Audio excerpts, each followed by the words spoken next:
Question number 1 অসমৰ মুখ্যমন্ত্ৰী হিমন্ত বিশ্ব শৰ্মাই কোনখন চহৰক অসমৰ দ্বিতীয় ৰাজধানী হিচাপে গণ্য কৰিছিল আৰু ইয়াৰ উত্তৰটো হৈছে অপচন সি ডিব্ৰুগড় আৰু এইখিনি কোশ্চেন গোটেইখিনি অসমৰ স্পেশালি ফোকাস কৰা হৈছে অসমৰ কাৰেণ্ট এফেয়াৰ্ছৰ ওপৰত আপোনালোকে থাম্বনেলত দেখা পাইছে আৰু ইয়াত 2025ত বিএড আৰু ডিএলএড এন্ট্ৰেন্স টেষ্টৰ যিখিনি সিলেবাস আছে এটো খুবই গুৰুত্বপূৰ্ণ হ'ব বিএড আৰু ডিএলএড দুয়োটাতে আছে আৰু আজিৰে পৰা আৰম্ভ কৰিছো আপোনালোকৰ ক্লাছ আমি 100% সিলেবাস কমপ্লিট কৰিম বুলি আপোনালোকক প্ৰতিশ্ৰুতি দিছো আৰু এটো হৈছে ইয়াৰে প্ৰথম ক্লাছ আৰু আপোনালোকে জানে কাৰেণ্ট এফেয়াৰ্ছৰ যিখিনি পৰ্চন আছে অৰ্থাৎ জিকে বা জেনাৰেল নলেজৰ এইখিনিৰ পৰা স্পেশালি কাৰেণ্ট এফেয়াৰ্ছ পাৰ্টৰ পৰা প্ৰতিবাৰতে যিখিনি আমি দেখা পাইছো minimum 5 or 6 question a current affairs or uthe he ami last 6 month or current affairs are almost 250 questions apnalokor logot share korim aru ekini porle sufficient hobo boli ami akha ragiso to sailo ajir দ্বিতীয়টো questions অসমৰ কোনটো ঐতিহ্যবাহী স্থানক 2024 চনত UNESCO বিশ্ব ঐতিহ্য ক্ষেত্ৰৰ তালিকাত অন্তৰ্ভুক্ত কৰা হৈছে আৰু ইয়াৰ উত্তৰটো হৈছে অপচন বি চৰাইদেউ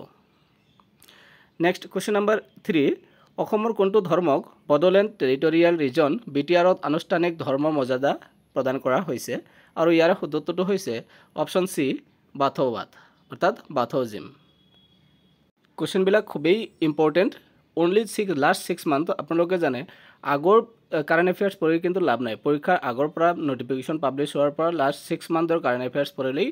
আপোনালোকৰ সাফিসিয়েন্ট হ'ব আৰু হেয়ে 6 মান্থৰ কাৰেন্ট এফেয়াৰ্স আমি বাছাই কৰা কাৰেন্ট এফেয়াৰ্স বিলাক আপোনালোকৰ লগত শেয়াৰ কৰি আছো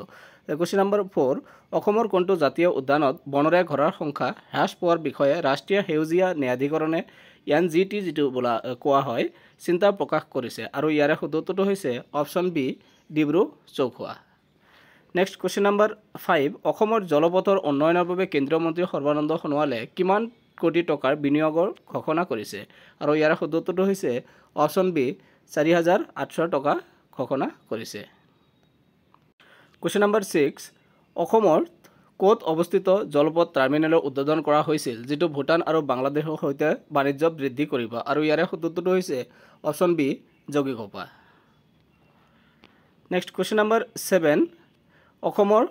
হাতীৰ সংখ্যা হেয়তিয়া গণনা অনুসৰি কিমান বৃদ্ধি পাইছে আৰু ইয়াৰ উত্তৰটো হৈছে option B 5828 next question number 8 অসমত কোনটো নদীৰ ডলফিনক প্ৰথমবাৰৰ বাবে টেগ কৰা হৈছিল প্ৰজেক্ট ডলফিনৰ অধীনত আৰু ইয়াৰ উত্তৰটো হৈছে option C Ganga Question number 9 অসমৰ কোনটো জিলাত তিনিখন প্ৰস্তাৱিত সংৰক্ষিত বনাঞ্চল গাঁৱলৈ ৰূপান্তৰিত কৰাৰ সিদ্ধান্ত লোৱা হৈছে আৰু ইয়াৰ উত্তৰটো হৈছে অপচন এ তিনচুকীয়া নেক্সট কোশ্চেন নম্বৰ 10 অসমৰ কোনটো সন্মিলনত 1.89 লাখ কোটি টকাৰ 114টা মেমোৰেন্ডাম অফ আন্ডাৰষ্টেণ্ডিং স্বাক্ষৰিত হৈছিল আৰু ইয়াৰ উত্তৰটো হৈছে option B advantage Assam Question number 13 অসমত কোনটো আইন অবৈজ্ঞানিক নিয়ময় পদ্ধতি নিষিদ্ধ কৰিবলৈ প্ৰৱৰ্তন কৰা হৈছিল আৰু ইয়াৰ উত্তৰটো হৈছে option A Assam healing prevention of evil practices act 2024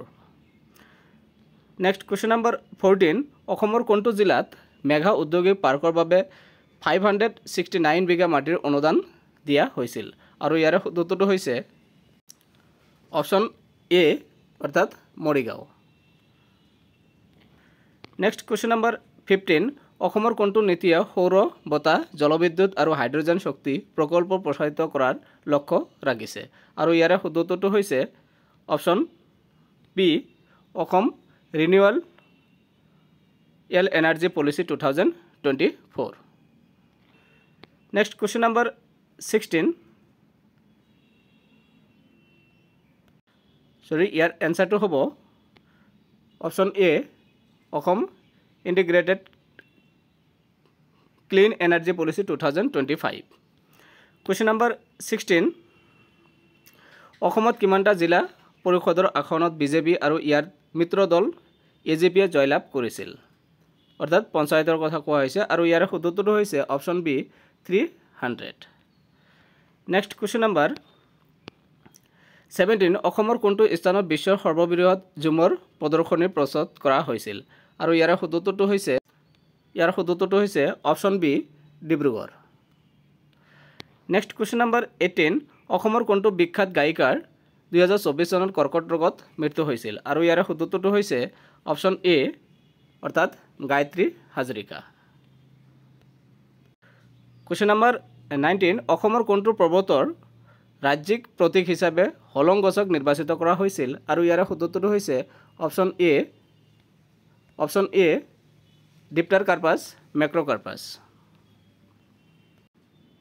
question number